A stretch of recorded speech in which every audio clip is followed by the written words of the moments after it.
안녕하세요. 오랜만에 찍는 영상입니다. 여러분, 제 채널의 구독자가 무려 116명이 되었습니다. 제 영상을 100명이 넘는 분들이 봐주신다고 생각하니까 조금 긴장이 되네요. 전 학원과 집 밖에 다니지 않는데 남모르는 이중생활을 하는 기분입니다. 영상 봐주시는 분들 모두 감사드려요. 오늘은 국비지원 개발자 과정 시작 전부터 초급 프로젝트 완료까지의 과정을 전해드리려고 합니다. 사실 그동안 자바 수업만 계속 들어서 한 달 전과 수업 내용이 크게 달라진 게 없어요. 그리고 사실 정규 수업은 스프링을 제외하고는 이제 거의 다 들었기 때문에 남은 2달 반 동안은 최종 프로젝트 진행과 함께 취업 준비를 할 것 같습니다. 새로운 정보를 드릴 것이 없기 때문에 영상을 찍을지 말지 고민했었는데요. 제 예전 영상들을 보니 주로 과정을 수강하면서 느낀 점 위주로 말씀드렸기 때문에 막상 수업 진행에 대해서 설명드리지 못한 부분이 많다는 걸 알았습니다. 그래서 이번에는 5개월 동안의 과정을 모두 정리하는 영상을 만들어 보려고 합니다. 첫 번째 영상은 국비지원 개발자 과정 준비부터 초급 프로젝트 완료까지이고요. 두 번째 영상은 중급 과정 시작부터 최종 프로젝트 전까지로 생각하고 있습니다. 이후로는 최종 프로젝트가 끝나면 그에 대한 영상과 취업 준비 영상을 정말 간단히 찍으려고 합니다. 사담이 너무 길었네요. 그럼 과정 준비 단계부터 시작하겠습니다. 제 과정이 자바 풀스택 과정이기 때문에 자바를 이용한 웹 개발 과정 중심으로 말씀드리도록 하겠습니다.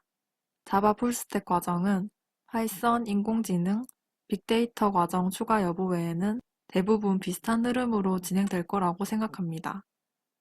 저는 파이썬 수업도 들었는데 자바를 사용한 웹개발과는 거리가 있어서 파이썬 수업에 대한 설명은 제외하도록 하겠습니다.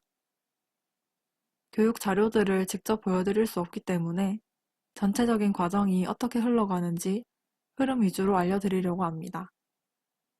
느낀 점은 주관적이기 때문에 참고만 해주시기 바랍니다.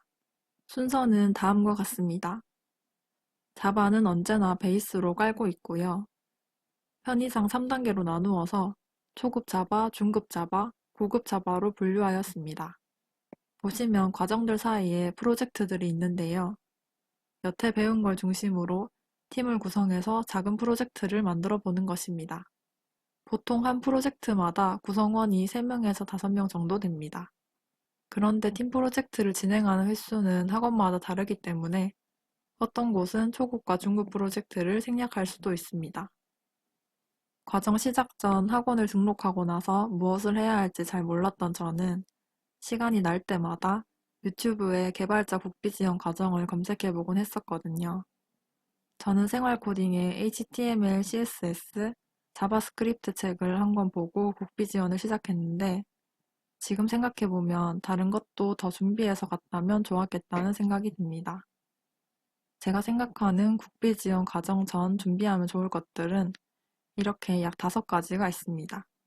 첫 번째로 기본서입니다.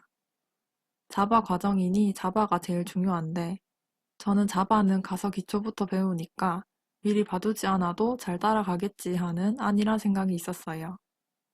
그래서 자바는 처음 몇 단원만 강의를 들었고 코드도 제가 직접 적기보다는 강사님이 코드를 적으시는 걸 눈으로만 봤습니다. 결국 아예 공부를 안 한 거나 다름없었습니다. 초급 자바 수업을 시작하니 처음에는 무리가 없었지만 갑자기 수업 중간부터 진도가 빨라지면서 갈피를 못 잡아서 힘들었습니다. 과정을 시작하기 전에 기본서는 적은 부분이라도 꼭 꼼꼼히 보고 가시길 바랍니다. 제 주변에서 많이 보고 또 추천하는 기본서는 이 3가지입니다. 아예 개발 언어를 접해보신 적 없는 분들께서는 혼자 기본서를 보셔도 단번에 이해하기 힘드실 수 있습니다. 요즘은 인터넷으로 강의가 잘 되어 있기 때문에 강의를 함께 들으시면서 공부하시는 걸 추천해 드립니다. 저는 프로그래머스라는 곳의 기초 강의 중 자바 입문 강의를 추천해 드리고 싶은데요. 한 강의가 10분 이내의 시간으로 구성되어 있기 때문에 시간이 날 때마다 짧게 듣기 좋고 또 지루하지 않습니다. 그리고 10강의를 들어도 듣는 내내 강사님이 코드를 작성하시는 걸 보기만 하는 것보다는 한 강의를 들어도 내가 스스로 직접 따라하며 코딩해보는 게 훨씬 기억에 남았거든요.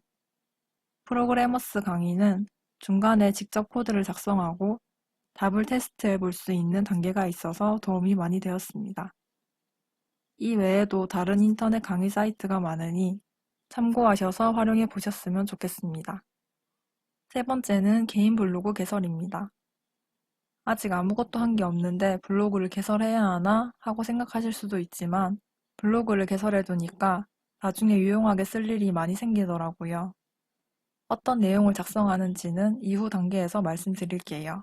지금은 개설만 해두셔도 좋고 저처럼 과정 시작 전 다짐이나 앞으로 어떤 개발자가 되고 싶은지라도 짤막하게 적어두시면 나중에 보면서 내가 이랬었지 하고 처음 시작했던 때를 떠올려 볼 수 있습니다.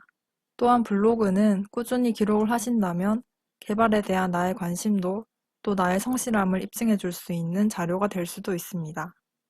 혹시 다른 분들에게 보여드릴 일이 생길 수도 있으니까 웬만하면 기존에 관리하고 있던 일상 블로그에 개발 관련 내용을 추가하시기보다는 계정을 새로 만들고 블로그를 개설한 뒤 그곳에서 개발 관련 내용들만 관리하시는 걸 추천해 드립니다.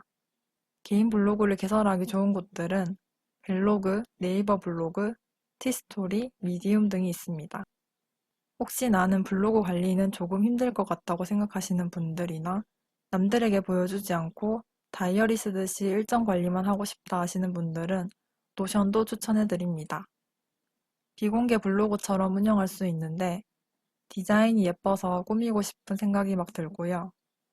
템플릿도 다양하기 때문에 다운받아서 유용하게 사용할 수 있습니다.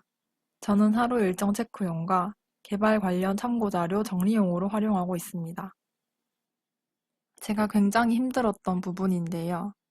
개발자 과정 국비 지원 수업 방식은 대부분 강사님들께서 앞에서 컴퓨터로 코드를 작성하시면 학생들이 스크린 화면을 보면서 동시에 같은 코드를 작성하며 따라하는 형식으로 진행되고 있습니다. 그런데 강사님들은 최소 10년 이상 개발 일을 해오신 분들이 많으시기 때문에 타자를 정말 빨리 치십니다. 학생들이 다칠 때까지 기다려주시긴 하지만 타자가 너무 느리면 수업 진도가 늦어질 수도 있어요. 또 강사님이 말씀하시는 걸 머릿속으로 이해하면서 동시에 따라 쳐야 하기 때문에 학생들의 평균 타자 속도에 맞추는 것이 가장 좋습니다.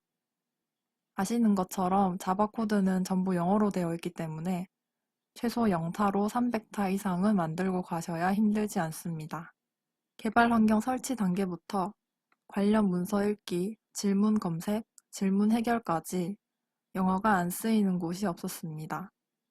단어는 잘 모르더라도 개발 쪽 관련 용어들을 조금씩 외우면서 익숙해지면 되는데 이 문장이 어떻게 구성되어 있는지 형식 자체를 모르시거나 영어 문장 자체를 못 읽으시면 많이 힘드실 수 있어요.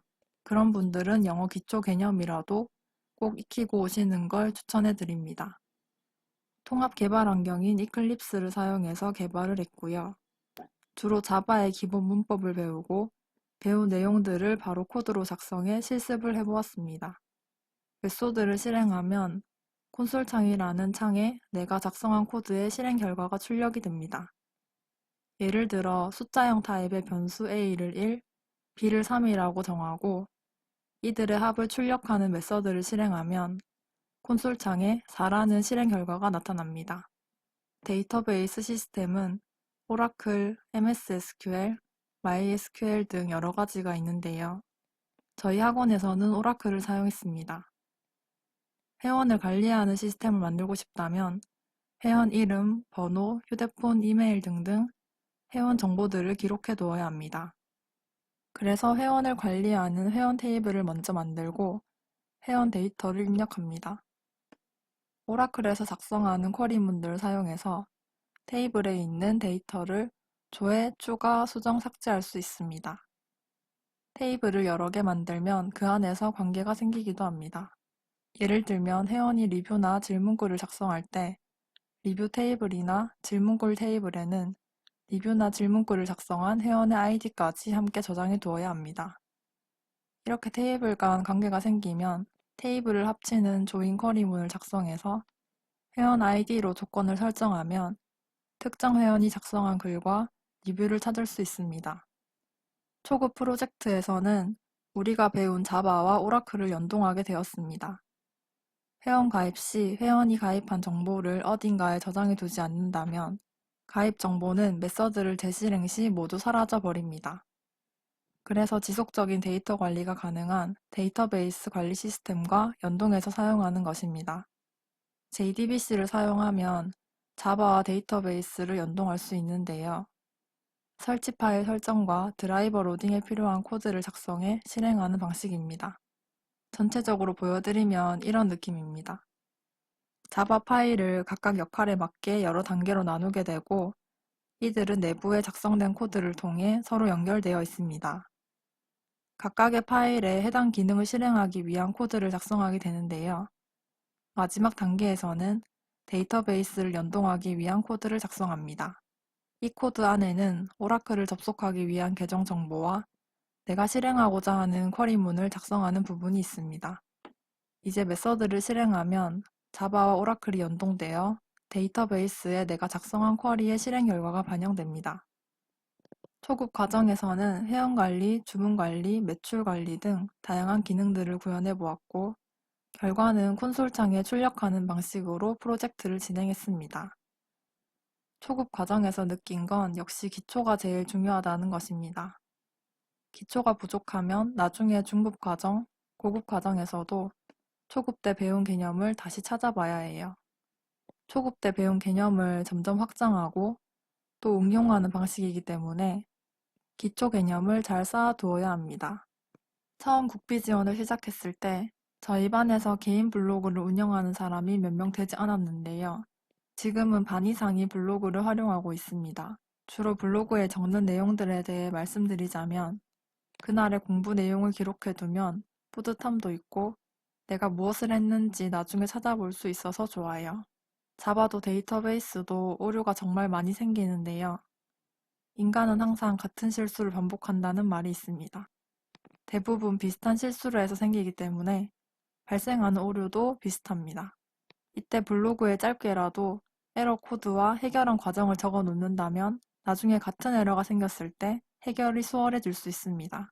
가장 답답했던 때가 분명 전에 해결했던 오류인데 다시 해결책을 검색해 봤을 땐 검색 결과가 안 나와서 시간을 허비했을 때였어요.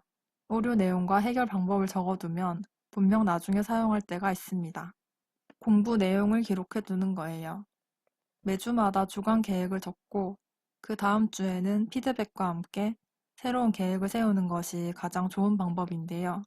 어렵다면 내가 부족한 부분이나 앞으로 어떤 공부를 추가로 하면 좋을지 간단하게라도 기록해 두시면 좋습니다. 개인 프로젝트라는 말은 굉장히 거창하게 느껴지는데요. 그냥 본인이 이 과정을 수료했을 때 최종적으로 딱 하나 만들고 싶은 시스템이 있다면 어떤 것일지 생각해 보시면 좋아요. 예를 들면 나는 취업할 때 이력서 제출 방식이 불편했었는데 더 편하게 제출할 수 있는 구인구직 사이트를 만들어 보고 싶다든지 옷을 살 때 옷의 세부적인 부분까지 자세히 보여줄 수 있는 쇼핑몰을 만들어 보고 싶다든지 등등 주제는 정말 다양하게 생각할 수 있을 거예요. 특별한 게 아니어도 좋으니 정말 본인이 만들고 싶었던 걸 하나쯤 생각해 보세요. 과정을 들으면서 조금씩 만들어 볼 수 있고 못 만들더라도 아이디어만 잘 기록해 둔다면 나중에라도 만들어 볼 수 있습니다.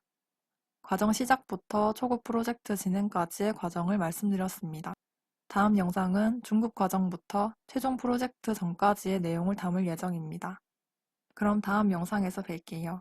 영상 봐주셔서 감사합니다. 안녕.